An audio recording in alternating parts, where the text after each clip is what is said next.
Okay, everyone, welcome to the meeting of the Finance Committee. Pursuant to Chapter 20 of the Acts of 2021, extended by Chapters 22 and 107 of the Acts of 2022, and extended by Chapter 2 of the Acts of 2023, this meeting will be conducted via remote means only. Members of the public who wish access to the meeting may do so via Zoom or by telephone. No in-person attendance of members of the public will be permitted, but every effort will be made to ensure that the public can adequately access the proceedings in real time via technological means. I see Alicia has joined us. Seeing a presence of a quorum in the committee, I call the meeting of the Finance Committee to order at 2:05 p.m. If I'm going to go around the room and see if everyone can hear me and we can hear you. So Councilor Haneke. Present. Kathy. Yes, I'm here. Andy. I'm here, and as I indicated, I will get off in a minute when my computer allows me to and switch devices, and I'll confirm again. Okay. Bernie. Present. Alicia. Here. Thank you. So everyone can hear. And everyone should be aware that this meeting is being recorded. So please bear that in mind.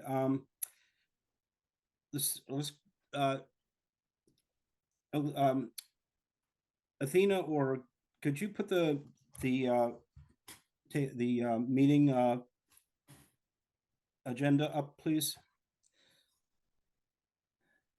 I can't actually right now. I'm okay. not in a place where I can do that. I'm sorry. Okay. Let me see. So anyway, the agenda is posted.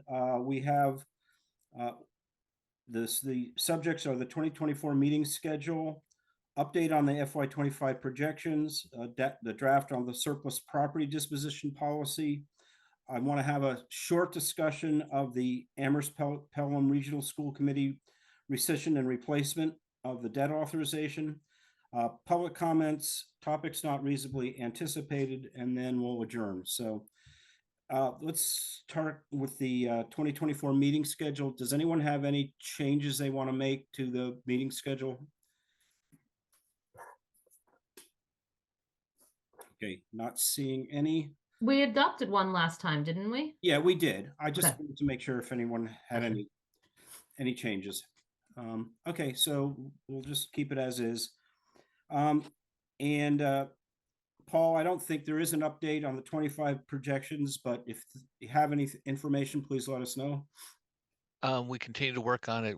There's still some numbers that we're trying to finalize, so we hope to have that in the very near future, though. Certainly by your next meeting. Okay, thank you. So let's dive into the draft surplus property disposition policy. This may be something where we should put the policy document up on the screen. Kathy, can you do that? Do you have the ability to do that?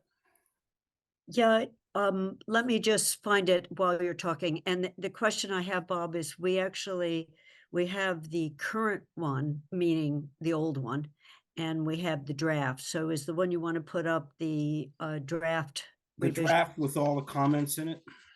Okay, and I will do that. Let me just take a second to find it. Sure.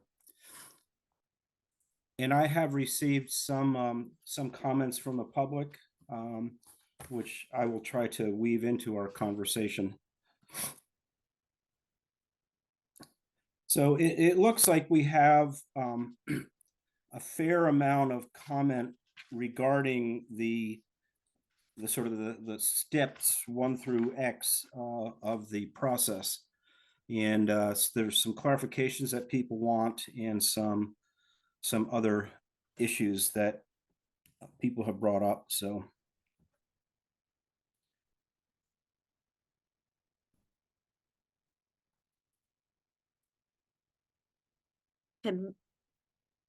Can Yeah. people see that? Yep. So I know that I see Dave Zomack is here. Dave, did you want to lead the discussion on this or have Athena lead the discussion on this? Thanks, Bob. You know, I think Athena and I are here to participate. We're here to listen. You know, we've seen some of the comments that have come back from the council. I don't believe I've seen any that have come back from the public, so I'm interested in those as well. But I think we were hoping to, you know, kind of have a give and take back and forth here on what some of the council concerns are. I don't think we'll be able to answer all of your questions today, but you know, Athena and I worked together. As you know, I and my staff are often involved in properties around town that the town owns and manages and is either in the past or are currently considering alternative uses for if they're quote underutilized.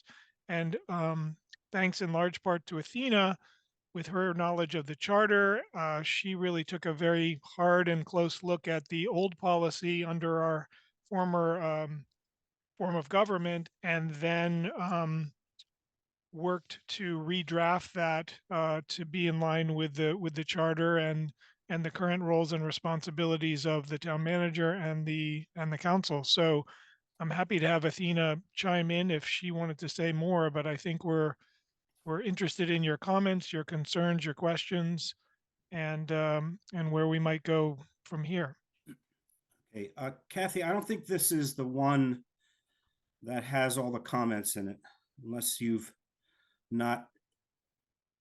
This is the draft one. Athena, when you sent it, this is the one with the red lines, but it's I don't have an ability. I don't have the Word version of it. I have the PDF version of it. Okay, I can send you the Word version, but there is a PDF in the packet that has comments and other changes. Okay, so I've got the wrong version then. Yeah. Okay. Yeah.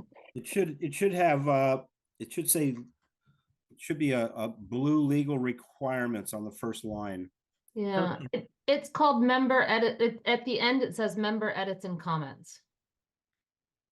Yeah. Oh, it's so member edits and comments were in it. And Yeah. Mandy, if you have it, I'm going to just let you share screen too. Oh, okay. Then I won't spend time searching for it. So if I can, Bob, make a couple of comments before, Sure. just to begin. So the council steps of the process are first to declare a property surplus. So it would begin with a town manager request, the council declare a property surplus. And then the council would authorize the issuance of an RFP. And then finally, after that process, the council would vote to accept a proposal and authorize the town manager to sign a purchase and sale agreement. So there were some comments that I received from the committee about the public process that was removed from the previous draft or the current policy. And the one of the main differences between the previous form of government and this form of government is the function, you know, the role of the chief executive is previously being the select board and that advisory committee advising the select board. And now that we have a town manager, the town manager may form an advisory committee to advise him about whether to propose or to request the council declare a property surplus. And that's completely within the purview of the town manager to seek advice from staff or whomever he wishes when he's considering declaring or asking the council to declare a property surplus. And so there were some comments about who would be on an advisory committee to the town manager, but it's really up to the town manager to seek advice from whoever he wishes. And Andy's joined twice, so there's some feedback. Just gonna mute that. So there is, and I've reviewed the surplus property disposition policies in several other cities and towns. And so that's what I used as sort of a jumping off point in drafting this version. So my suggestion, if there is a desire to incorporate a public process, some other cities had a threshold. So if a property was over a certain, or the value was over a certain dollar amount, then the process would vary. And the intensity of the public input would be more if it were a larger property or a higher valued property. So one option is for the incorporation of a committee to develop an RFP and review bids, and then they would make a recommendation to either the town manager or town council before the council accepted a proposal. So that could be worked in, but it wouldn't be an advisory committee to the town manager. It would be advisory to the council. A couple other notes that I had. Sorry, I lost my place one moment. Were that there were some comments about specific properties, the schools in particular, and how the town would take those up. I just want to clarify that we're not talking about that at this meeting because there hasn't been a request. We don't know what will be happening with those school properties yet. They don't belong to the town yet. They still belong to the schools. So I think, keeping in mind that that's something that might happen in the future, but that's not in front of us today. And then another thing that I wanted to point out is that this policy would apply when there's a request to dispose of a property, so sell a property. If the town was going to take if the schools were to transfer a property to the town and the town to accept that property, and then the town decided to do something else with the property itself, then this policy wouldn't apply. This would apply only if the town were to sell it. So one of the examples that Dave and I spoke about the other day was doing a long-term lease agreement on a property that's owned by the town. This surplus disposition policy wouldn't apply because the town's not selling that property. I think that's all the notes I had right now, but I can answer questions if that's helpful. Okay, thanks. Andy? Yes, well, hopefully now you can hear me, and because I'm on the computer and off the phone. I think that the thing that I was concerned about really gets into something that needs to be talked about early in the process.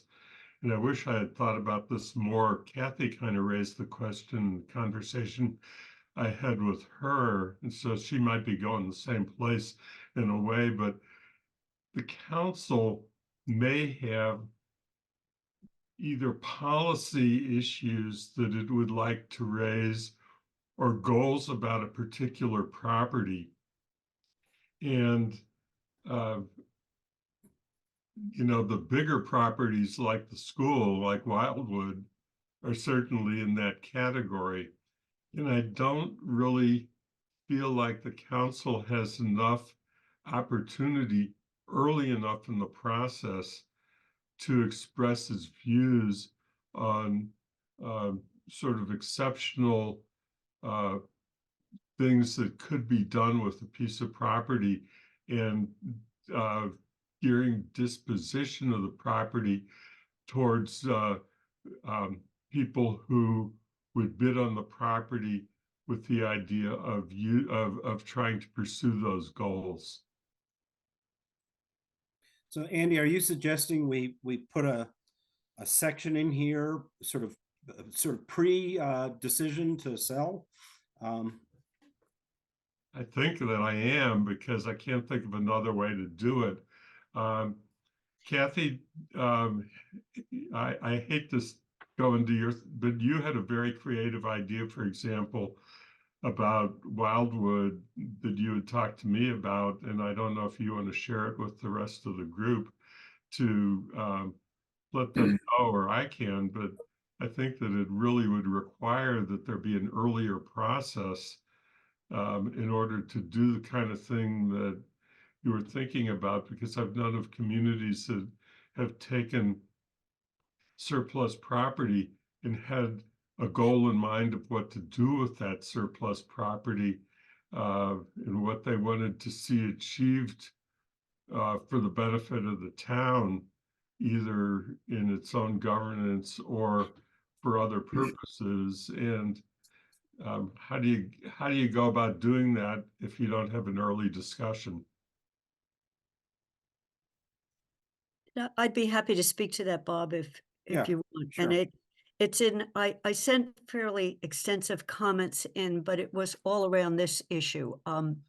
So what Athena referred to is some towns, but well, two things. One, the point about it has to be declared surplus first before anything really happens is an important point. So I think we need to clarify that in the way this is written. So with the example of Wildwood, there's a two-step process. One, the schools have to say they're not planning on using it and giving it to the town. And then the town has to consider, are there potential uses for it? So what I've seen in other communities is there's been a committee set up once some surplus, potential surplus. So in terms of thinking in advance rather than a rush, potential surplus package policy, process that set up a committee that once there was a decision, and I'm just going to use Wildwood and the South Amherst School as an example. Okay, not saying that they need to be packaged together, but what East Hampton did is it was a committee that once it knew the town was not planning on using it, went through that decision, the committee talked about potential alternative uses with an open public process and came up with a housing option with public use. So it was an interesting approach that they wanted in an RFP to provide a gym, provide a public space. So I'm just using it as an example where Amherst could, in theory, say the top floors could be residences, the bottom floor could be a community center, could be X, Y, and Z. So they did a mixed use where part of it was public. But for that to happen, you had to have some kind of committee process, both examining the current conditions of the buildings with the soil testing and everything else structural, and then develop an RFP, which was asking people to respond to some conceptual ideas. So it wasn't a quick public comment. It wasn't like a 30-day or a 40-day. And East Hampton actually did it for a year and a half, as an example, really trying to do a thorough, and they were able to get state money. And the reason I think the longer process is the committee was supported by a person who knows how to develop more complex RFPs through a state grant that was a redevelopment grant. And that helped them also have an RFP with an evaluation criteria. So I don't know whether we'd want that elaborate a process, but the main point is it wasn't a quick declare it surplus, take a look at it, and go out for public comment. So what's my described opinion. here doesn't allow for that amount of time. And so that's where I didn't have specific wording and how to embed it. So just one other thing is the revision from the existing one, which clearly has to be revised because it keeps saying select board. MGL 30B section 16 actually triggers some of this because once it's a property that's more than $35,000, instead of a simple disposition, you're getting the property appraised, you're going through a certain amount of process, and you don't have to do proposals prior to disposition, but you can decide a disposition that has conditions and restrictions and use when you're developing the RFP. So I thought the wording of that, where basically the old version kind of had most of the MGL 30 in it, and the new version refers to, yet in the very last sentence, MGL 30B section 16 sets forth additional steps. I'd like to embed it into our policy, the additional steps that we in Amherst might want to take when it's a major. So we're not talking about a truck or something more minor. So that was just where thinking in the future, what do we need to embed here? And I totally agree that if we decided to reuse the property, and there was a considered deliberate we wouldn't be going through this. But I think one of the reasons town embed this is because it might require a longer process. We've been sitting on some quote surplus properties for a while without a sense of what they might be reused for. So this might help activate a process that then makes a decision rather than telling staff they have to do everything. It can bring in external. And by the way, the committee's always had the kind of people like a Dave Zomack or DPW. It wasn't just a completely external, but it had some, whether it was counselors, heads of other departments, committees.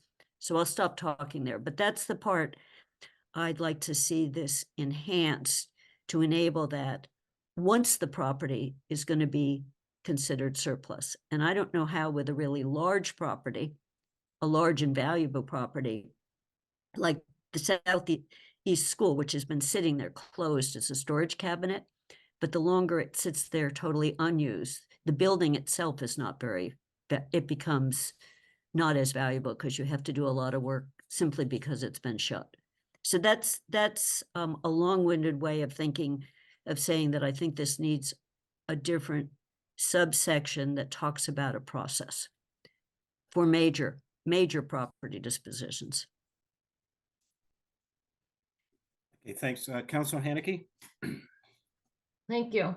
In listening to Kathy and our clerk Athena on just the descriptions of this policy, I feel like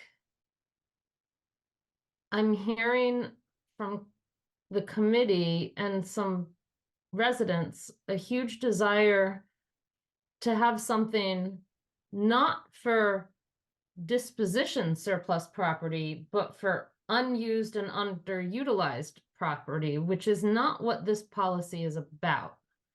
So I want to bring us back to what this policy is, which is, from what Athena said, property that the manager has already determined he wants to sell. Not long-term lease, which means something like the Belchertown Road property doesn't go through this.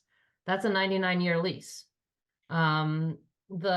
Potentially the Strong Street property wouldn't go through this because that would be a long-term lease, potentially. And so we wouldn't even see it under this policy because this one is supposed to deal with only once the executive, again, keeping us in our lane versus a different lane, the executive says, I want to sell it. And I get concerned when we are talking about getting into his process for how he makes that determination,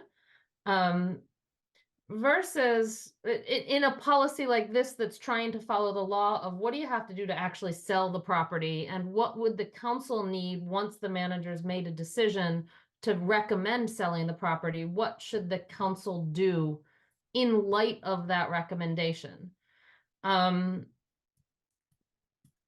If we want a policy that gets us involved in, gets the council advising or as part of the process for what to do with underutilized properties, Hickory Ridge, for example, I think that doesn't belong in this policy.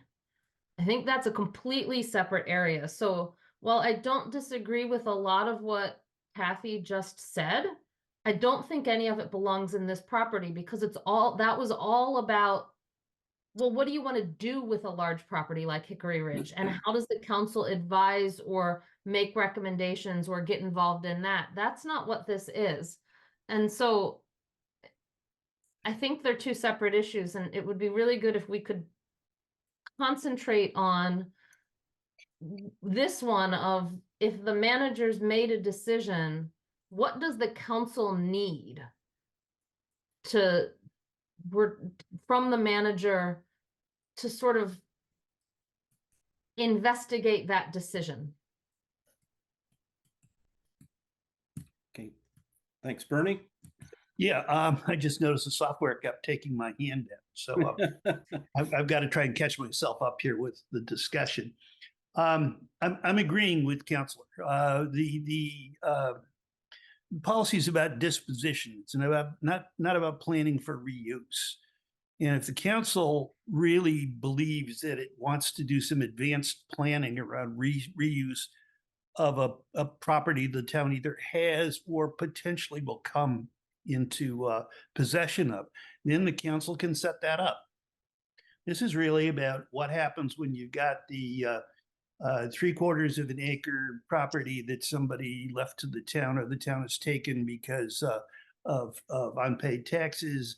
It really focuses on disposal, not reuse. And it's designed, I think, to give the council sufficient information to determine that the manager has made a good faith effort to look at the property, look at what it's worth, and offer that. I think we're getting off the beaten path here. It's really, it's not designed to be a planning process. And it's not designed to encompass Wildwood or the South Amherst School, which I was just walking by prior to this meeting. It's designed to say that this is something we own, we have, and we'd like to dispose of. And it really focuses on real property as opposed to surplus equipment, which is a whole nother thing. We have an old truck we want to get rid of, an old fire engine. So let's go back and focus on that as opposed to a planning process. The other thing is I'd caution, because I noticed in the comments that why was all this explanation taken out of the policy? It's a good thing to take all that explanation out of the policy. You write the requirements of the general law into a policy at your own peril, because the general law changes. And that means you're constantly looking around for whatever changes happened and you're going through the process of amending your policies. So it's best just to incorporate the general law by reference with those magic words as amended. I think this policy is, my comments were all sort of nuts and bolts. Let's define what we mean by history. So I think the policy does what it's supposed to do. I don't think, I think that the concerns that somehow the town manager is going to make a decision to sell Wildwood without talking to anybody is overblown. We don't even own Wildwood yet. So let's go back and focus on what's in front of us. Thank you. Thanks, Bernie. Andy? Well, first of all, it's not just about Wildwood, because we also have the South Amherst School, which you also referred to, and that is potential surplus property, because it's property that we own. It's a significant location and it has value. And so it is a prime example, in addition to Wildwood, of property that is now on a high likelihood of being surplus or could become surplus, which is Wildwood, where it is a significant enough piece of land that thinking about what the goals are for the use of the property and how it might benefit the town in any number of ways is a valid and important attribute to be able to make sure that the council is involved in. And that, I think that it's something that I find missing still from this, because and it is, yes, bridging into planning, but I'm not sure I understand what's wrong with that. Kathy?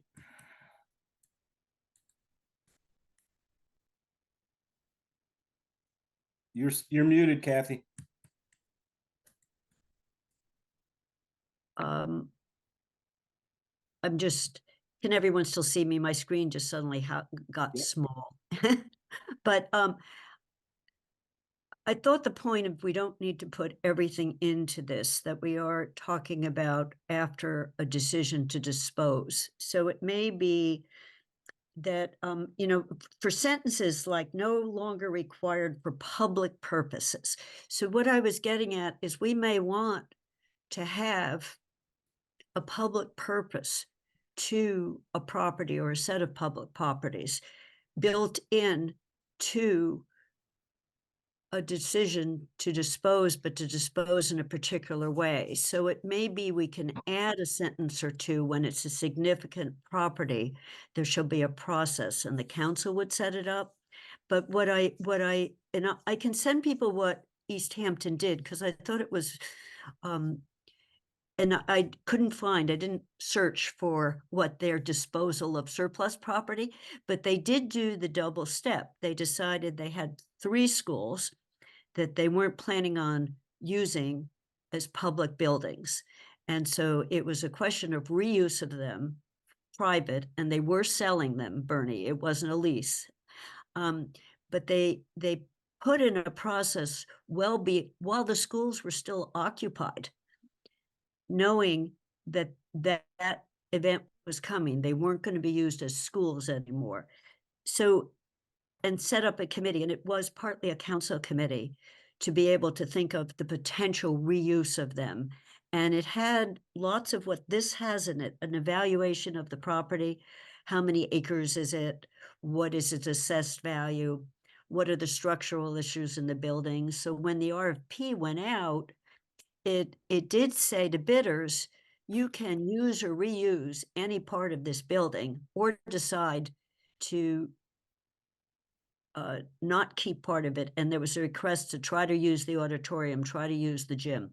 So what I'm thinking that we might not need to do a major rewrite of this, but put a sentence in where it's a significant and valuable real property.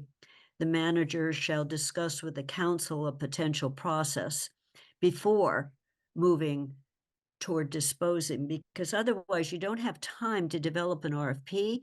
You're rushed to make a decision on what it's going to be used for. So it's trying to build in a distinguishing between more minor and more major. And of course, if we decide to keep it inside, that we're going to use it ourselves, or we're going to lease it and not dispose of it, that's a different issue. But what East Hampton has done is very clever, because they have a taxable real property back on the property tax thing, but they also have public space that's been protected as public space in both playgrounds and internal space. So it's a different kind of a mixed use. It's a public-private use. So in any case, if there can be if we could figure out where Bernie doesn't want to embed an entire planning process into a disposition process, and says the council can set that up. And Mandy's correct that this is only once we've decided it's surplus. So surplus is an interesting concept. It's not useful. It's just surplus. So that's where I was looking for something that says, if we're going to go the external route, something that signals that there would be a process rather than just a 90-day comment period. And I'll stop there, because I didn't mean to embed an entire planning process into this. And I do understand that the reference to the MGL is probably best left it as is, but it does require every resident to go find the law. So it might include a link to the law so that we know what we're talking about. I'll stop. Okay, Bernie? Yeah, well, we did get into a whole discussion of a planning process. And again, if the council feels that there needs to be some advanced planning done for a particular property that we either have or we don't have, then the council can set that up. And yeah, we can embed links into the policy so people can find the legal references. I wouldn't have a problem putting in under the heading policy and process for disposing of surplus real property, that the town manager discuss with the council what process might be used for a particular property. And it also, by the way, the council has this is a request to the council. So the council has a final disposition of this. It doesn't mean that whatever the town manager proposes happens. It means the town manager comes to the council with the best possible alternative that they've determined. So yeah, if you want to put a sentence in there that says, you know, we have to the council gets to determine whether a property is significant or not, and that triggers a different planning process, that's fine. But for our purposes in our discussion here, you know, what East Hampton did is interesting. It's not the first time, it's not unusual. You know, they've been, I've been involved in a number of public-private discussions about property use. So what East Hampton did was certainly cutting edge, and I do congratulate them on being able to get a grant to pay for the process, because it's one of my concerns about this policy in the small piece of it, and also in the larger piece, is the amount of cost that's going to be involved in this and the amount of staff time it's going to take. So, okay, let's agree that we'll put a sentence in that paragraph that gives the council some assurance that they will be able to say this is a significant parcel, and we want a greater, more elaborate process, and move on. Alicia? Thank you. So I was essentially going to say a very similar thing, and to just point out that I think that what Kathy was saying before is also extremely important, even if it might seem like a little bit extra. I think that based off of like the concerns that we heard from some community members and some feedback, and based off of like what the clarifying description that Athena just gave us, that this is something that comes to us after the decision has been made that a property will be sold. And so what do we do if we want the decision for the property to be sold to be reconsidered? Which I think is similar to what Bernie was saying, but I think that we need to have a process embedded in this document for like what we do if we want that initial decision to be reconsidered. Okay, Dave?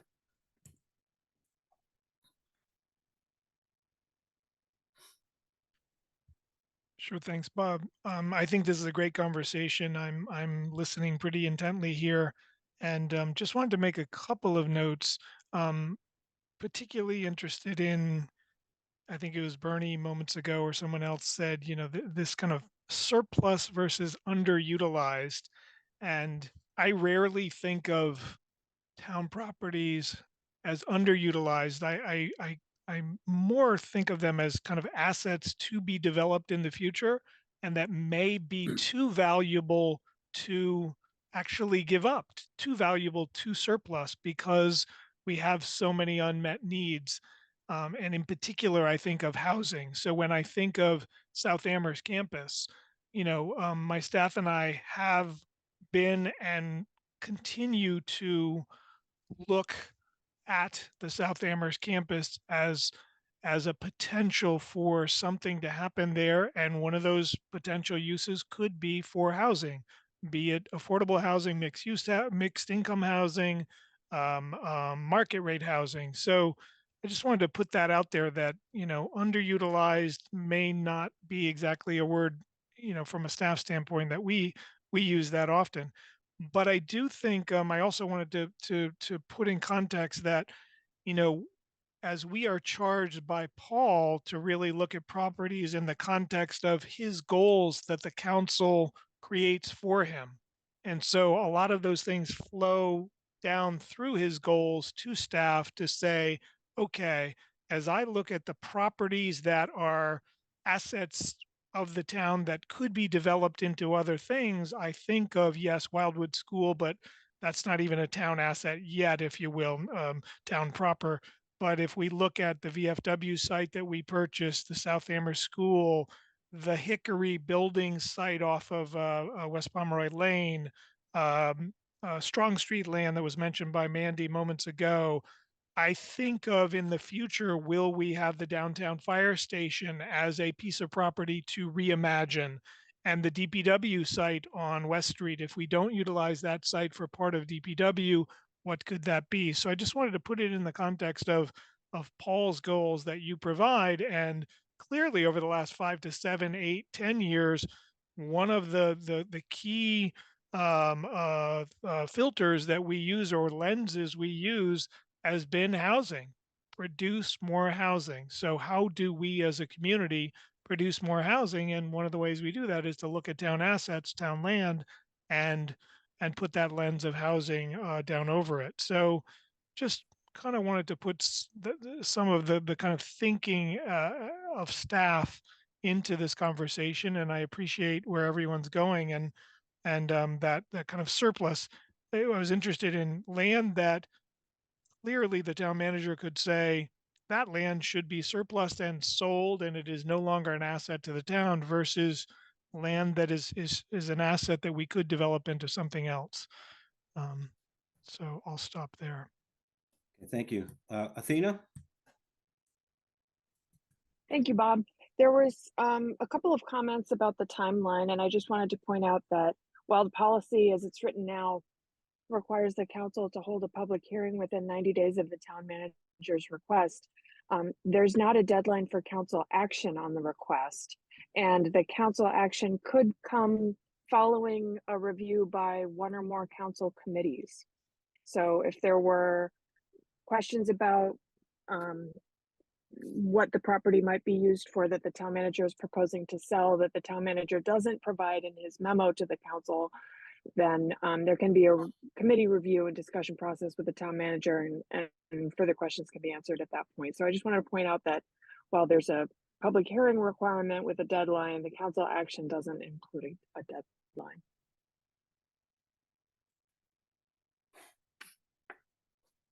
Councilor Haneke?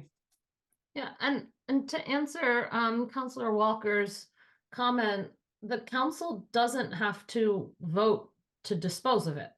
And so if the council, if the manager says, you know, comes to the council under this policy and says, sell the South Amherst property, I'll just pick that one, for example. And the council looks at the memo, looks at stuff, and then, you know, hears from Dave Zomek about his thoughts on things. You know, I'm just making stuff up here. Hears from the public and says, you know what? We're not ready to dispose of that. That might be a valuable property in the future. The council can vote no. And then it's back to the planning process. So just because the manager brings us a request to sell the property doesn't mean we have to agree with it. We could always, as Athena just said, go back and say, you know, the memo wasn't complete enough. We want more information on X, Y, and Z. So, you know, I look at this and say, what do we want in that initial memo? And what else are we missing? Or have we put too much in these 1 to 12 that the memo's too hard? Do we need all of that at first look? Or could we start with more basic information and then go back and say, you know, for this property, we don't actually need independently prepared salvage structure cost effective, but maybe for another property we do. Because maybe we don't need it because it's obvious we're not going to keep this building because it's in horrible condition, Hitchcock or something, the old Hitchcock Center or something. So I'd love to talk about what these 1 to 12s are and get into whether we want more items in the memo or less items in the memo, and then whether we want to add anything beyond the manager bringing us a memo, like it's going to get referred to committees or things like that too, that we would require things to happen instead of just think about them happening.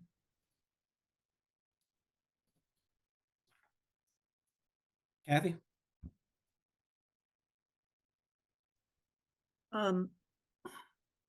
Mandy, thank you for bringing this up, because I think what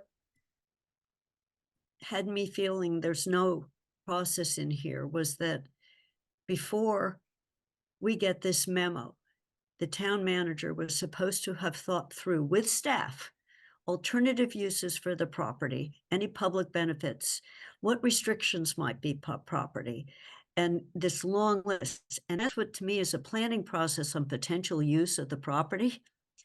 And I thought this is quite a memo we're getting if it's a major property.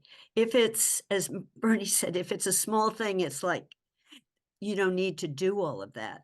So I think if it's significant property, it does need a process. So this idea that the town manager would discuss with the council what process they might want to put in place, including establishing an X, Y, or Z. But this is, I'm not ready to rewrite this 1 through 12, but it did strike me that we were asking the staff to do all the things I just said I would like to do with a major property that's a public process, and they're supposed to come in one memo. Then the council goes out, the way this says it, the council goes out and gets public comment, but it's too much to ask that all of that happen for a major piece of property.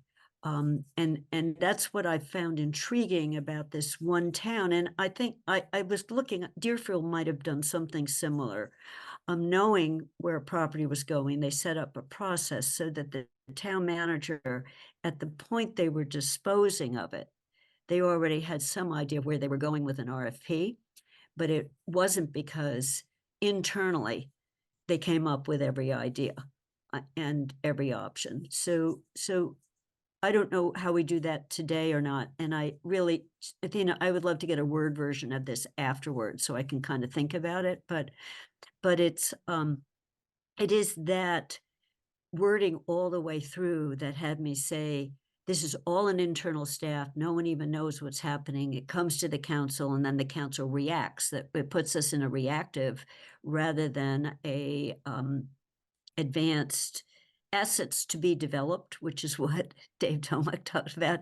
It shouldn't be just town staff thinking about an extremely valuable piece of public land and public building on what could be done with it. So it's a simple sentence that says there, the council could, working with the town manager, could set up something, would help me understand what will happen when it's major.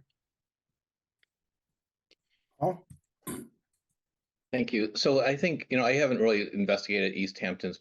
I don't think there's processes based on a policy. I think it was the executive saying, here's how we're going to investigate disposing of these properties. There was a memo that was developed by the town staff and said, when we're thinking about it, we're going to put a committee together and here's how we're going to do it. It's not, you imply that it's just the town staff. The executive could form a committee of lots of people to investigate what to do with a piece of property, to whether to do all these things. It doesn't, I think that doesn't preclude the ability of the manager to put together a committee and do a very public process before delivering it to the council. So we can call over at East Hampton, see what their actual policy is versus what their action was. I believe was the executive putting this together, from what I could read quickly online. So I think, the idea is we're trying to look at the roles and responsibilities of the council and the manager, and that this is a policy just about getting to disposition. Council holds the ultimate power and authority to say yes or no, and to say this was not good enough, we need more involvement of the public, or however you think it should happen. So I think this is a relatively simple policy about, what do you need to make the decision? And I think you start to getting more detailed of it. It's going to be more and more complex and cumbersome in order to dispose of something that everybody knows we want to get rid of.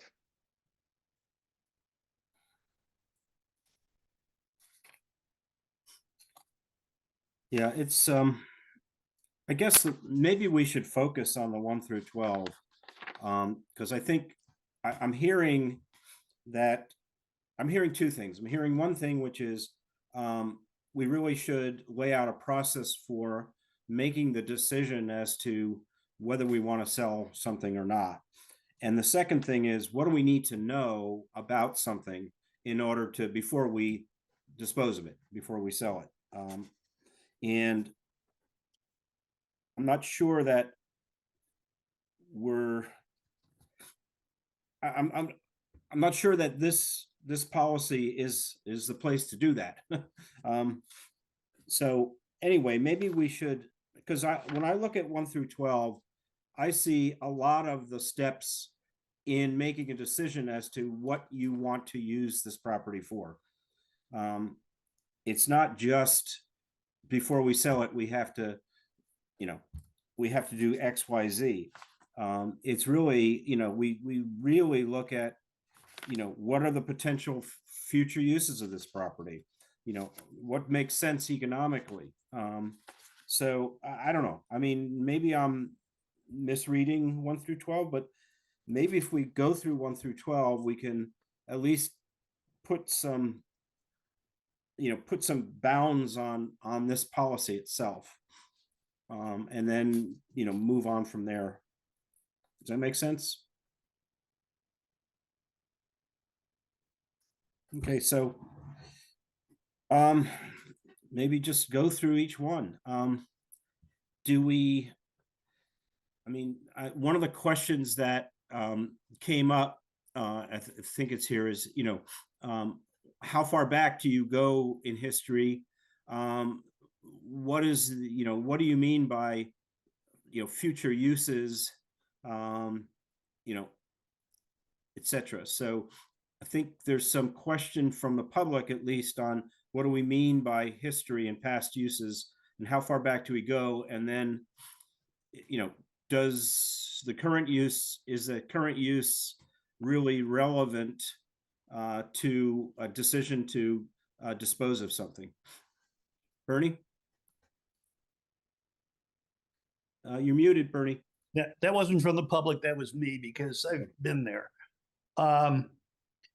Yeah, when you say it's history and past uses are, I would just say past use, and rely on what's in the assessor's records, because as a historian, if you want to, do you really want to know if the property was involved in a significant historical event, or do you want to know what its previous use was? My other concern is just how far back do you want to go in terms of past use, and sometimes it pays to go back significantly if you understand that the property had some industrial purpose way back when. So that was it. I think we need to set a limit on this. Yeah, and again, I would possibly rely on the assessor's records as to for what past use the property had. Well, maybe that's something we could, that would be something to, you would want to include a town historian in your decision-making group. That's exactly what I'm trying to avoid. You see. We have a tendency, towns in New England have a tendency not to throw anything away, to reuse everything, which is fine. Towns in New England also have a tendency to go back to ancient times, which is not necessary. I mean, if we're talking about a piece of property that the town has taken for back taxes and we want to declare it surplus, and it sits in the middle of a subdivision, why in the world would you want to incorporate anything more than its previous use in this discussion? Why would you want to get a town historian involved? I'm trying to get this to be simple and direct, which is stuff we have problems with simple and direct in Amherst. So do we really need past uses then? We could just need past use, and just past use.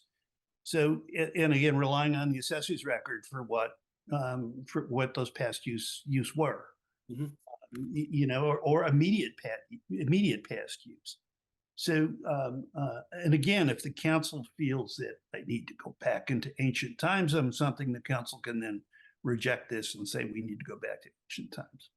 But for just for practical purposes, just to move this along, and you know, I really don't know how many properties we're talking about either. We're spending a lot of time talking about this, and we may have what I don't know how many properties we have that we want to surplus.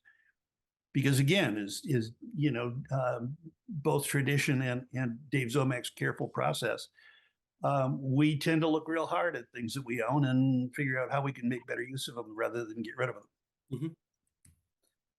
Councilor Haneke?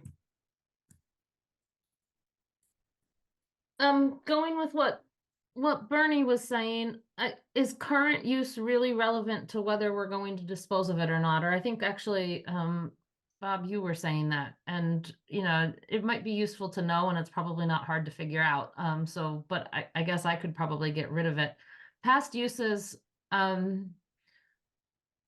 immediate past use would be good, but I also wonder if if the council's trying to decide whether this is something that a correct decision was made to sell versus keep for potential reuse. Knowledge of whether there is any past use that might affect reuse of the property. I'm not sure how that would be worded, but as Bernie was saying, if it was a past use of like the DPW location now, or any of there's many DPW locations, if we reuse it for 50 years into something else and then decide that it's surplus property and want to sell it, it might be worth knowing that it was a DPW location at some point or a salt shed at some point. Because it might affect how we think about the potential for governmental reuse. But I don't know how to put that in there, or whether just past uses or immediate past uses is good enough. Yeah, otherwise I think number one is fine. I agree with the history, though. We don't really need the history if we're thinking about disposition of properties that run the gamut from tax title in a subdivision to large parcel that is in a forested area, but might be able to be developed. Yeah, I can see that you definitely want to know if there's any past use that affects, you know, that restricts future use. I'm thinking of a brownfield situation that you could not put residences in a place without cleaning up, say, soil contamination. Whereas you might be able to put some, you know, office building in there without as stringent a cleanup.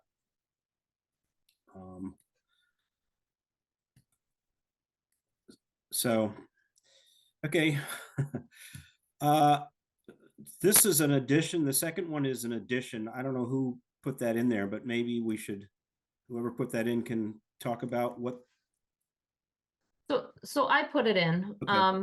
I had seen it in the current policy, and you know, I don't know whether something would come to the council for disposition that wasn't within the council's custody to dispose of, or whether that would have already been taken care of. But I thought it would be useful as part of the memo, if it's not already in the council's custody, to know it's not, and that we'd have to take custody of it in order to dispose of it. So it shouldn't be a hard thing to add to the memo, but I think it's worth knowing whether we have one step or two steps. And Mandy, that's in the current policy. So you just, it made it clear that someone has to have released custody of it. So. Yeah. Okay. Yeah. That sounds reasonable. 3, Matt. Comments on that?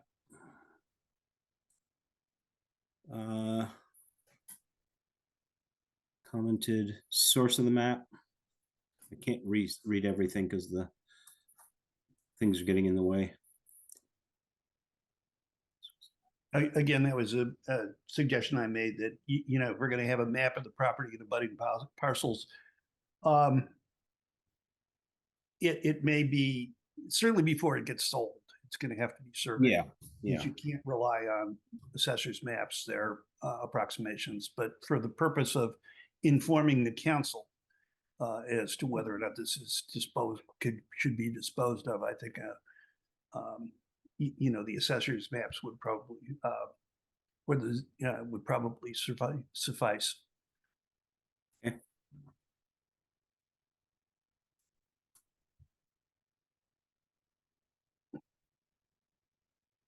Okay, so gosh, again, I'm not. The question is for number 4 is whether we should have that for each abutting parcel as well, or just do we just need the existing zoning status of the property in question?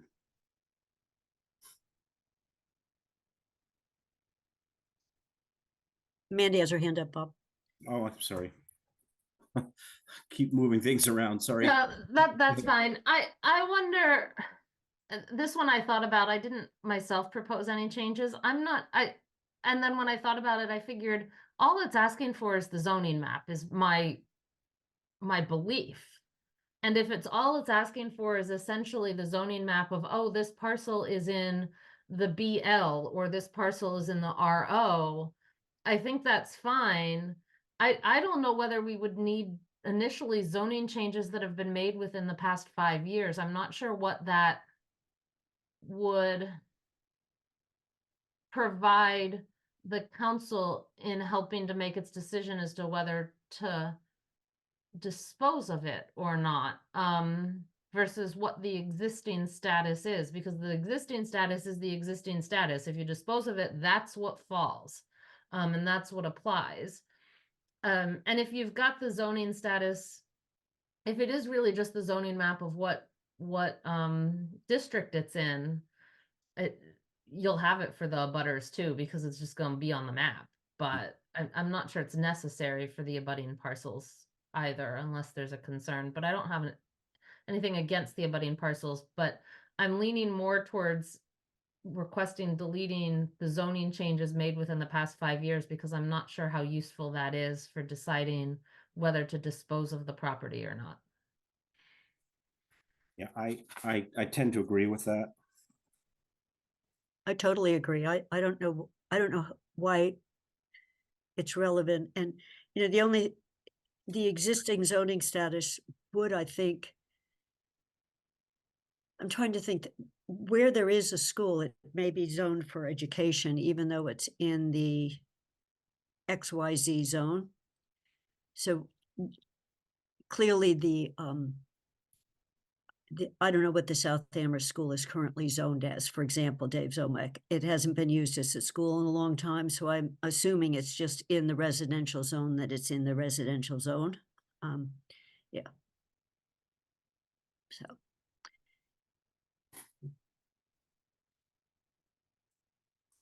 Okay. 5. Just real quick, education uses tend to be exempted from the zoning bylaws. Oh, So you could have a school in the middle of a residential district. You Right. could have a school in the middle of an industrial district. So it doesn't have to be, you want to know what the existing zoning is. And again, an educational use is an exempt use.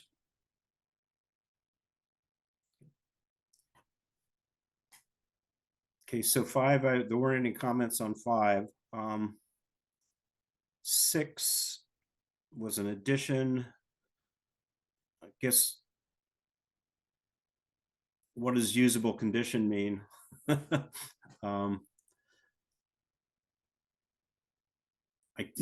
said, does usable condition refer to its immediate past use?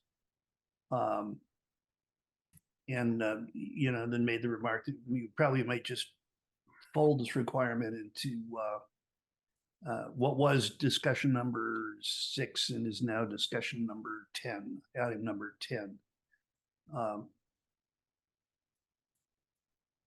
You know, if you say we want to convert it to a usable condition, does that mean it's immediate past use, or does it mean we can use it in another way?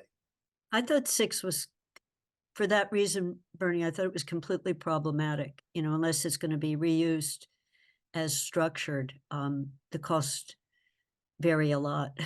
Mhm. So the cost of restoring, also the words restoring, so I think you do need to, it's the conditions of, if we're not talking about the land, it's conditions of the building, right? I mean, in some way you have to talk about the wiring, the HVAC and everything else. So if it gets folded into something else, that's fine with me. Does 7 sort of cover that? Um, I mean, you might be able to fold it into 7 and 10. I like talking Mhm. about the condition of the building. I And think instead of like restoring it, more of could you even, is the HVAC system broken? Like, you know. yeah, so I would somewhere talk about the condition of the building. So we have that in number Yeah. 1, Yeah, we have the condition in number 1. condition of the structures. Condition of the structures. Maybe And we if- could add and critical components, such as HVAC. That would do it for me, and just to use the South Amherst School, Dave, when we talked about potentially opening the doors, it was before it could be used at all, you had to spend so much money, a couple $100,000 on it. So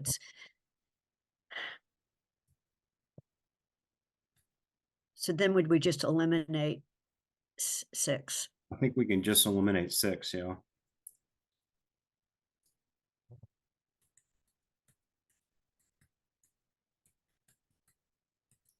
So 7. So 7 was the one I read as, Yeah. if it's major, a whole lot of planning just went into doing 7 because it's public benefits, alternative uses, environmental impact, financial impact for each alternative. This is easy for a vacant piece of not very usable land, not so easy for a building.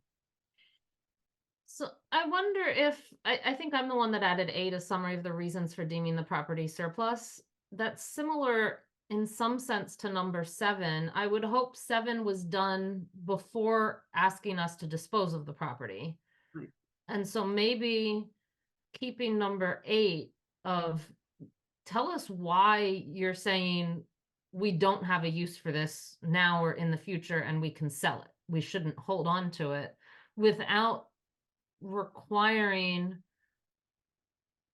all of this analysis every time. Because going back to Bernie's example of tax title or, gift at death, right? Sometimes the town is left houses at death, bequests, and we just don't want them. Do we really need an environmental impact analysis before we decide to sell it? And if the summary is not deemed sufficient, the council can always ask for more information. It goes back to, what do we need to start considering the request to sell?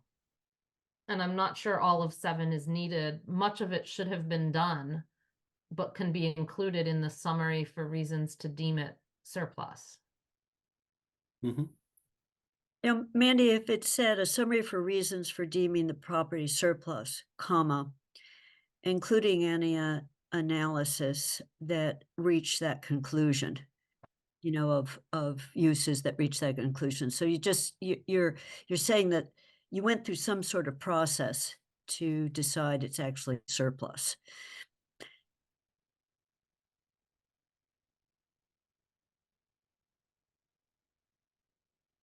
Okay. But this is where I do want that process when it's major, but it doesn't have to be Right. embedded in this piece. No, I agree. I think we could get rid of 7. I think unless, Andy, did you have a comment? Just trying just to make sure that we're thinking about things that are particular to the property itself, like wetlands or brownfields.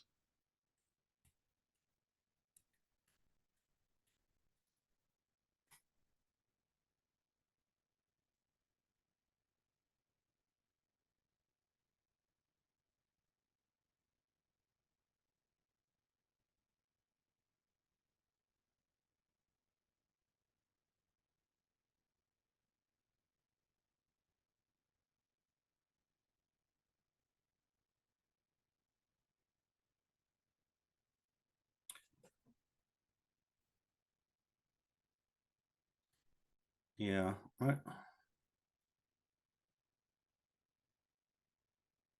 Well, we talked, I think the issue that we talked about earlier was whether there were any past uses that precluded future uses. I think that would get at the brownfields issue, wouldn't it, Andy? Is that? Possibly, probably, Yeah. wetlands and other limitations on development.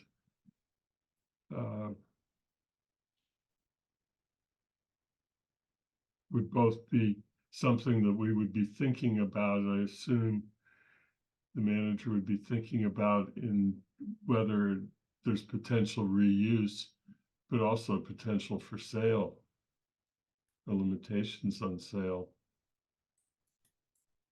Mm-hmm. So do you think, do you want to, do you think we have enough information here? Or do you think we need to put something in here as it in what is now 8?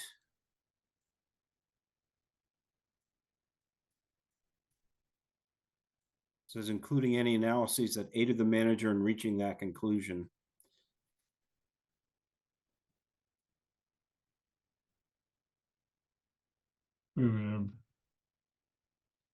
Number 8 is currently written, the summary Of reasons for declaring a property surplus, including any analyses that aided the manager in reaching that conclusion. That's what we're suggesting we added.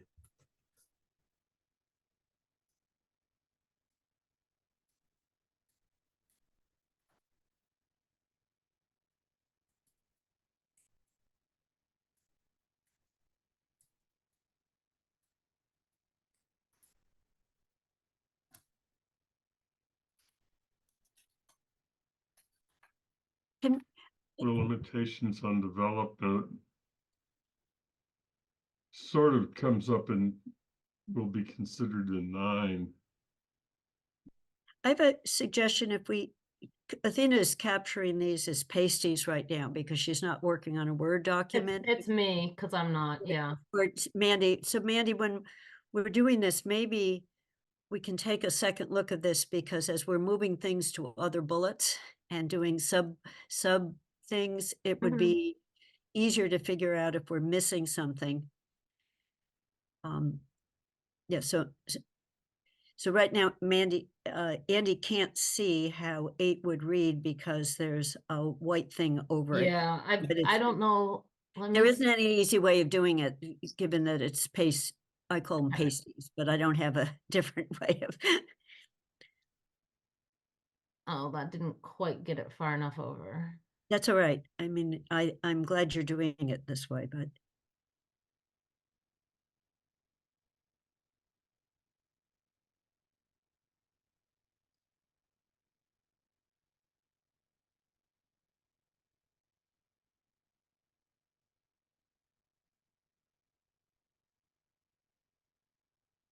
I mean, we're not gonna finish this today. It might be good enough for us to get to a new draft. Yeah. Yeah, I think so. I agree. I appreciate what you're doing because you're capturing things that we're raising about each of the points and placing it with the point. You're doing it in the most logical way, so thank you.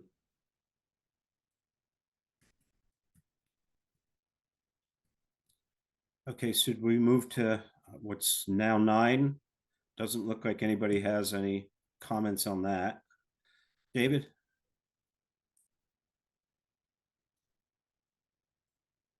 Yes, small thing, Bob. I just find the wording there is rather redundant. 2 independently prepared appraisals of the property's worth and a good faith estimate. Good faith doesn't really come into play when you're talking about a third party appraisal. So to me, it's just 2 independently prepared appraisals of the property's Value. fair market value. And an appraisal of fair market value is what a prospective buyer would pay for the property. So Mhm. I just think we could simplify the wording there and get rid of property's worth and good faith estimate. It's not But then you do need the words fair market value because two worth independently worth is a prepared different appraisal. worth is a different concept. Yeah. Yeah. Yeah, I agree. 2 independently prepared appraisals of the property's fair market value.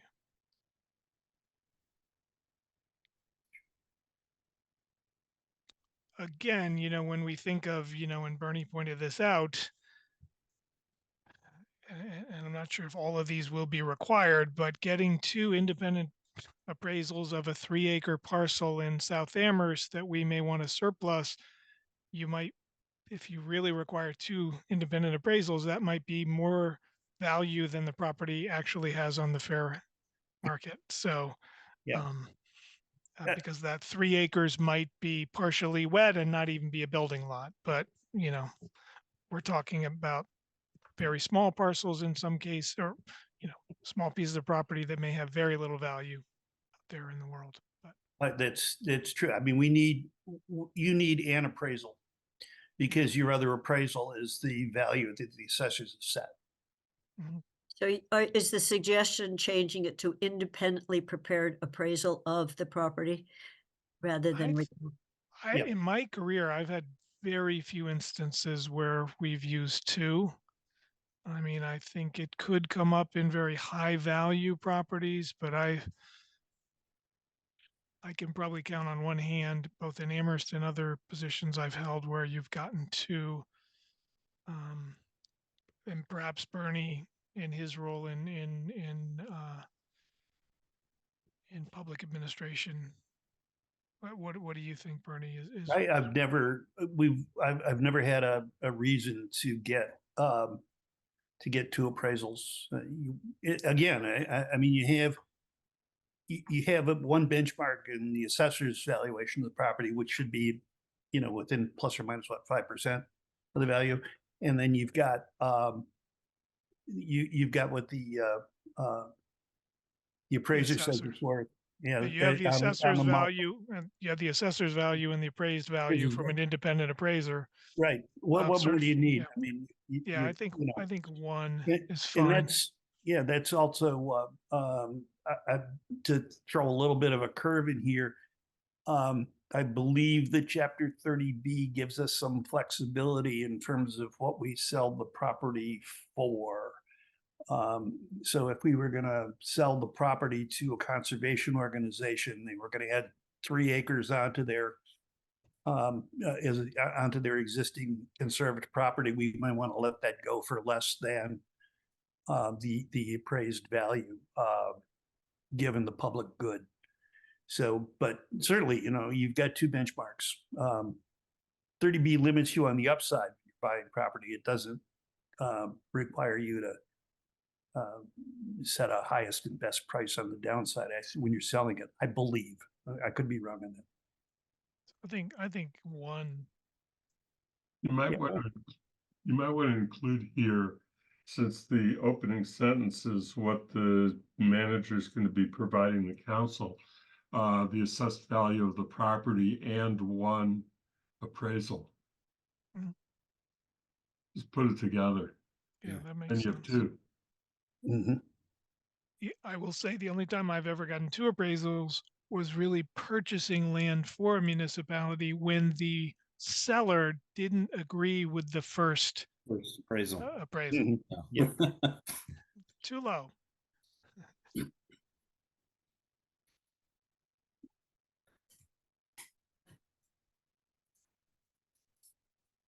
And yeah, just appraisal costs have gone up like anything else, but really these days you're talking appraisals going for 3,000, 3,500 to, depending on the size of the property, it could be 8 to 10,000. So it's Mhm. not a trivial amount to get two independent appraisals done. Well, I'm just throwing this out. We have the experience in Louisiana of doing valuations of homes that were damaged um, or destroyed by Hurricane Katrina, and we started out using brokers' opinions. These are basically real estate brokers would say, "What would I value that property at?" And the the public the public preferred to have appraisals, and I actually compared what we had where we had appraised values and brokers' opinions, and brokers' opinions were actually higher than the appraised values. So, but you can get those a lot less. They're a lot less expensive than doing appraisals. So maybe for smaller properties, we could just get the assessed value and then a broker's opinion. They do comparables basically. It's just a thought. Yeah, I wouldn't want to ask a broker to do a comp on a 3-acre parcel that's a wetland. But yeah, it's Anyway, it's possible. The difference between the I don't know if and again I think we can have a high degree of reliance on our assessors' values. We have a careful professional principal assessor, and I think that that database is pretty valuable, and it's a good start. that's fine. Yeah, I like Andy's suggestion of, including the assessed value as well as one independent appraisal. Yep. So that should be added to 9. Yeah. It is. She's It's got it in a it's sticky in a note. It's sticky, in the sticky sorry. note. Okay, thank you. I didn't risk writing that with my hand, my handwriting. Okay, so 10 is one that I added, and it gets at the issue that Andy and I have discussed, where there might be salvageable stuff in that building that could be sold, and I don't know whether that's kind of folded into some of the other analyses or not, or whether it's folded into costs for demolition. So, excuse me, got spam call here. Well, if you that will affect likely affect the sale of cost of the or demo cost of the property, because somebody's gonna demo it. It's gonna take all the valuable stuff out first. Right. And if you've got the people have gone through and it's always a toss up as to whether a demo of a building increases the value of the property or not. So I think it's a good thought, but the salvage value of the components would be in the would likely get folded into an appraisal of the property somehow, or might be an incentive for someone to accept the appraised value and bid high. Dave? Again, my only comment here is that independently prepared estimate.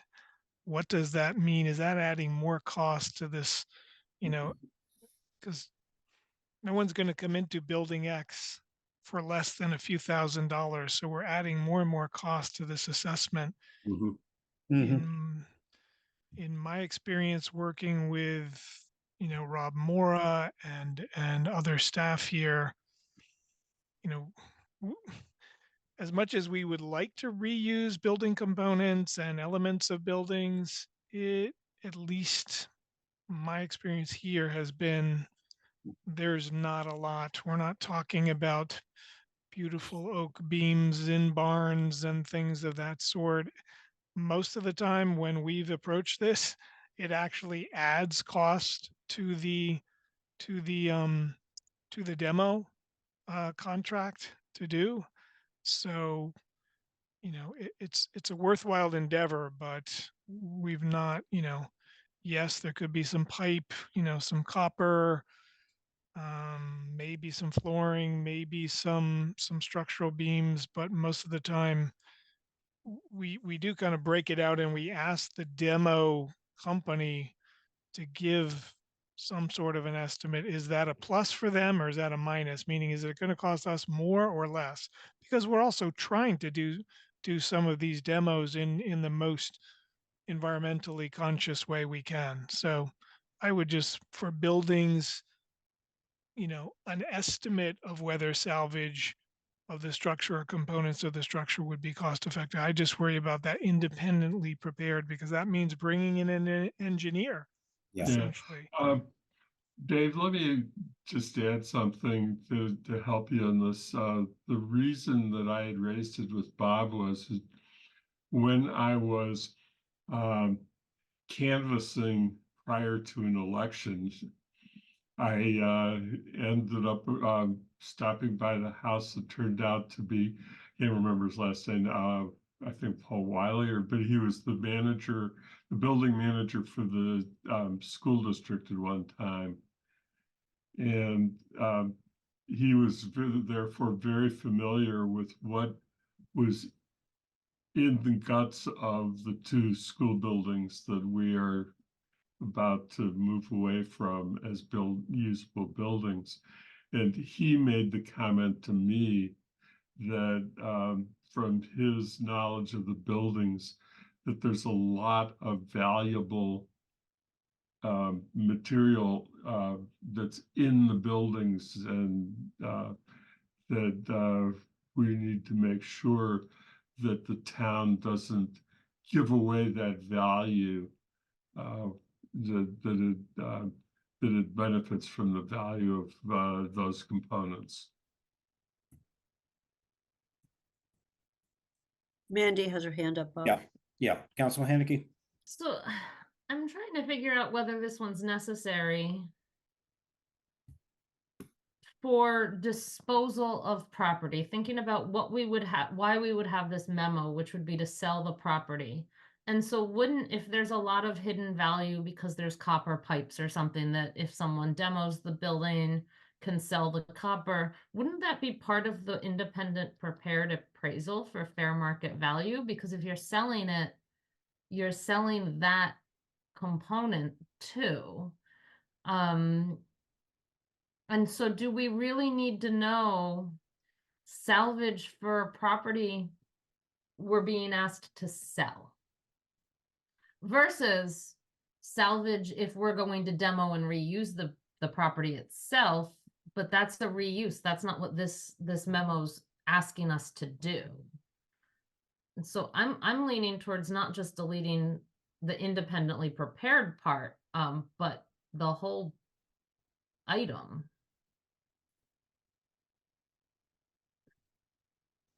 Bernie? I would agree. I also can tell you about going to Associated Wrecking's property in Springfield and looking for marble. Because when they take a building down, they take it apart first and recycle what they can, and then they knock it down. Or bricks from old buildings in Holyoke being taken out one by one and cleaned and sent off to China, where they were considered an essential building element. So I would just, I think if we're going to have an appraisal of the property, the appraiser can offer a recommendation as to whether or not there's salvage value, which would go into the sale price. And again, Dave, from his experience and the building commissioner's experience with, takedowns, having some salvage value in there reduces the cost of the takedown, may reduce the cost of the takedown. So I just let it go. I agree.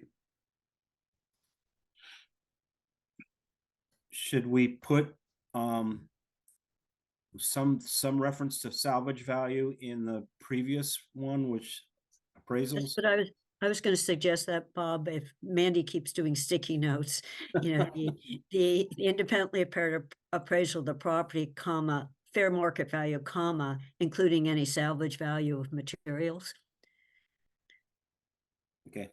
To get at this, because hopefully, if we're actually going to market, we're not the demolition people, it's the buyer. Okay.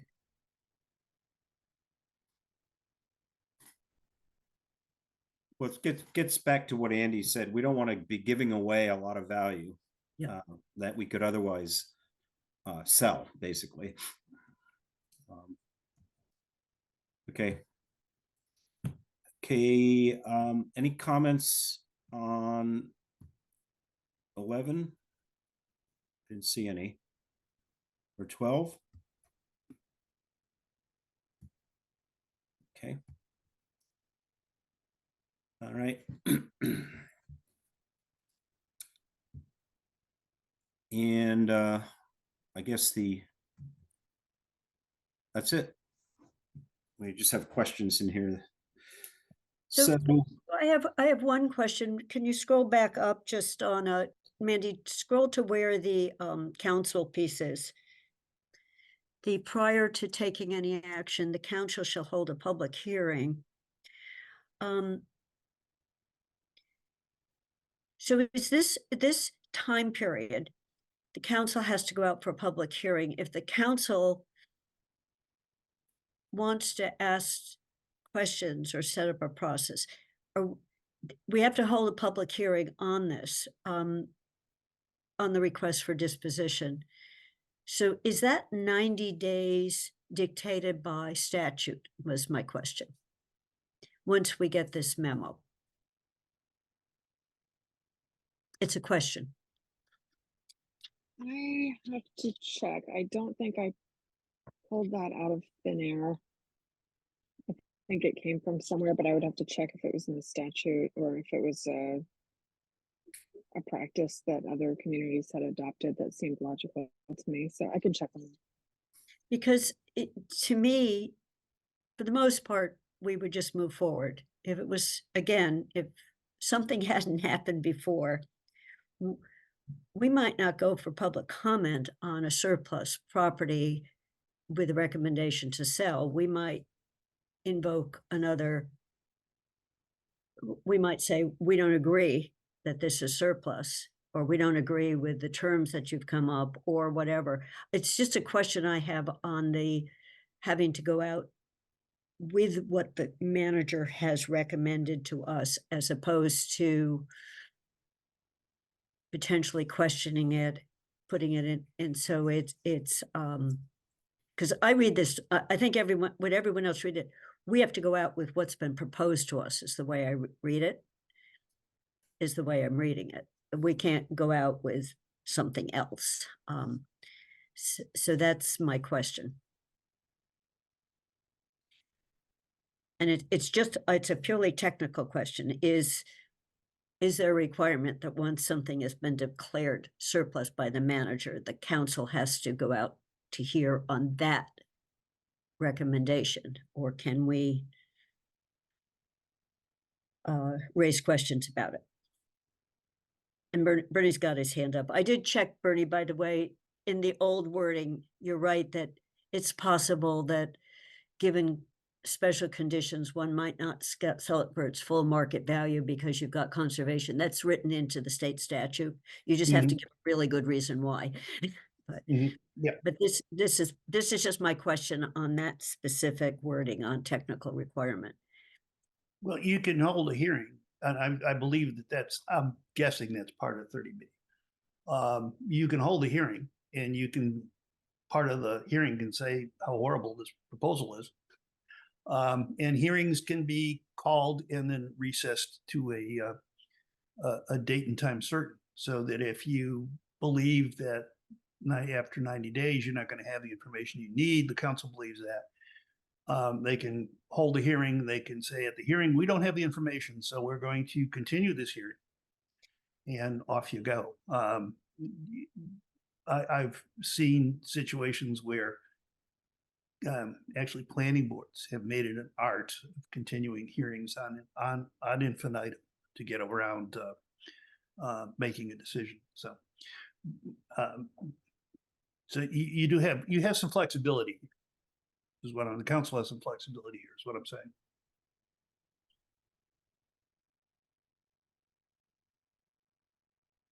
Okay, I think, do people agree that we should just have Dave and Athena do another draft of this with these comments, and then we can kind of take a look at that? Yes, Yes. I agree. Yeah. Sounds good. All right. Any other comments on this? The last thing that's on the list. Athena put her hand up, Bob. Sorry, go ahead, Athena. I was just gonna, thank you. I was just gonna offer a time check.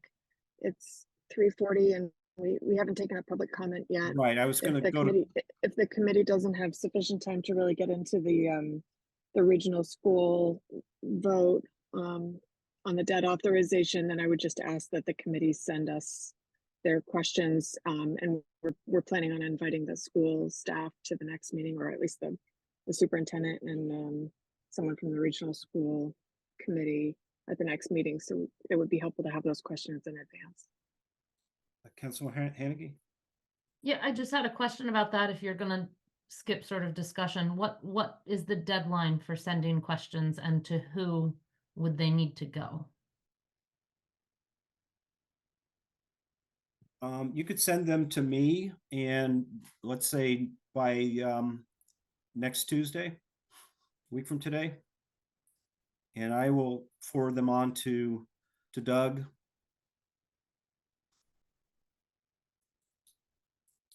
Kathy? Yeah, and I just want to make sure we are asking the school or notifying the schools that in the case of CPAC, they need to go back to CPAC to get that wording to address the wording, so that when we meet in finance, it would be CPAC. Paul probably knows this, but usually after they've voted out their package and it's gone to they don't necessarily meet between now and when we're meeting next. So they'll have to convene a meeting in some way. So I just want to make sure that that step doesn't get lost somewhere in the process because it went to the finance committee. We can't act on that. We can just send the request. So that will be one of my questions, but I want to make sure we put something in motion. Okay, Andy? Yeah, the only thing I'm thinking about is the 4/10 meeting and whether we haven't seen the agenda yet for the 4/10 meeting, whether it is going to be on the agenda for discussion. And if it is, it might be worth just saying that the committee should send suggestions to the town, are the council president and the chair of the finance committee, so that they're aware of the questions prior to the 4/10 meeting.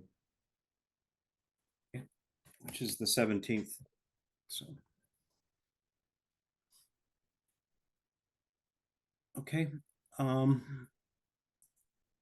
So I want to open this up now to public comment. The comments can be on anything that is within the jurisdiction of this committee. It doesn't have to be on anything that's on today's agenda. So if there's anyone in the audience that wants to provide a public comment, can you please just raise your hand and we will recognize you.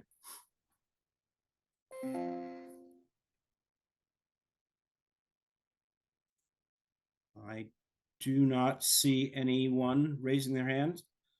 So I think we can just, I will then close public comments. Yeah, so anything else? As I said, we were going to just ask for any questions that people have on the debt authorization, the regional school commission's rescission and replacement of the debt thing. We were going to ask for questions, and then we next week or next meeting we'll have representatives here to discuss this in greater detail. Mandy's got her hand Yes, up. Councilor Haneke. Given that there was no public comment, do we want to take the next 10 minutes to have a mini discussion or throw out some of those questions Sure. so that people can hear where they are? Sure. Do people have questions? I mean, I'm happy to start, but I'm happy to let someone else start too. Well, go ahead and start. I have a lot of questions, and I'll try to go through sort of the subject matter of the questions. One is the specific wording of the borrowing authorization. I am still very concerned that it includes non-rotation of the track. I was talking to some school committee members this morning about that. So I'll have some questions around, is that still a possibility that this might only go towards repairing a 6-lane track in place? Concerned about what does the wording has been received mean, and what counts as quote sufficient funding to move forward with a rotation of the track and expansion to 8 lanes. And then sources, this gets to what Kathy was saying about sources. Have CPA been applied for? How does that work? It goes back to what does sufficient funding has been received actually mean, and stuff like that. So timing of stuff like that. And then a lot of my other questions relate to maintenance costs, which are kind of related to this. I put it as trying to figure out whether we should authorize this borrowing based on what is the expectation as to who will maintain the fields and in what condition, and who will absorb the costs of that maintenance. So a lot of my questions go towards that. If the field is replaced in place, the track and field is replaced in place, if it is rotated and done with grass versus turf, who are they expecting to maintain it, in what level, current maintenance or higher maintenance if it's grass, things like that, and just trying to get an idea of what ongoing funds would go on that way. And then also updated cost estimates, because it's my understanding that the 1.5 million is supposed to cover a replacement in place, but that estimate, I believe, is a couple years old. So I'm going to be asking about whether it does actually cover a replacement in place, things like that. So those are sort of some of the larger areas of my questions. Okay. Andy? Well, Mandy's taken a number of the things that I was going to raise about maintenance, so I'm not going to repeat what she just said. The only thing that I would add is, are we concerned that there be enough playing fields within the area of the regional schools to allow all sports that could potentially be desired to have adequate field space at all times? And I say at all times because I think that we know that the area is built on over a brook that's underground, that it's wetlands, that the conditions can be very poor for maintaining the fields for use at all times. And I think that that was one of the reasons that we were looking for something that would solve that problem and allow for adequate field space for all activities. Okay. Kathy? A building, I'm assuming that Athena is capturing these as words, but building on what Andy just said, and Mandy, I'll send them in as words. If the track, getting updated cost estimates, but if the track remains in place, there is a problem with drainage of the field that's in the middle of the track. It was never, whatever wasn't done to it, that would allow drainage. So one of the things you get is water comes off the field onto the track. So and now Andy's talking about all the fields. Even the expensive proposal didn't deal with several of the fields. It just left them the way they were. You know, it fixed the field. If it reoriented the track, it fixed the field in the middle. It was never clear to me that the cost estimate included drainage systems that would do the others. The original design, as shockingly expensive it was, said, oh, by the way, we're not dealing with field X, Y, and Z. So I think, Andy, you just broadened it a lot, but I would like to know if whatever estimates they're getting are at least doing drainage systems. The reason I'm asking about this is the Fort River Elementary School. A big part of that project cost is not the building per se, but it's dealing with the water level and raising the school and raising the field levels to put underlying drainage systems underneath them in a way that they didn't have before. So it's about the fields and drainage systems when they're getting cost estimates. And when you said sufficient, Mandy, I also wanted to know sufficient by X date, because the CPA funding also was, this money is available if the project is moving forward. So what we're hearing from track and field people is, my goodness, at least give us a track. You're tied up in reorienting, not reorienting, but meanwhile, we don't have a place to run. So I think having a date certain would be good on a green light for something. My last has nothing to do with the regional schools themselves, but UMass has fields, including artificial turf practice fields. And I think we should make a concerted effort to approach them for the in-kind kind of contribution Bernie has talked about several times, of at least letting practice sessions happen on some of those practice fields, because they're empty a lot of times. And there's a new chancellor who wants to be part of the community. So I just think it's a side issue, but for our teams, or even our ultimate Frisbee team goes to another town to play, when we've got playing fields between Amherst College and UMass. So it's a side issue, but I think we should be pleading the cause of our athletic teams. Okay. So if you can put these questions, write these questions out and send them to me, I'd appreciate that. Okay, any other comments, issues?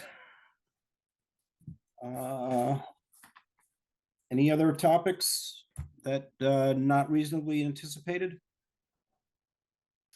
So just a quick check, Bob. Next meeting, track and field will be back to us, and CPAC will be back to us. And then, to the extent that there are updates on estimates, that's the anticipated agenda. Yes.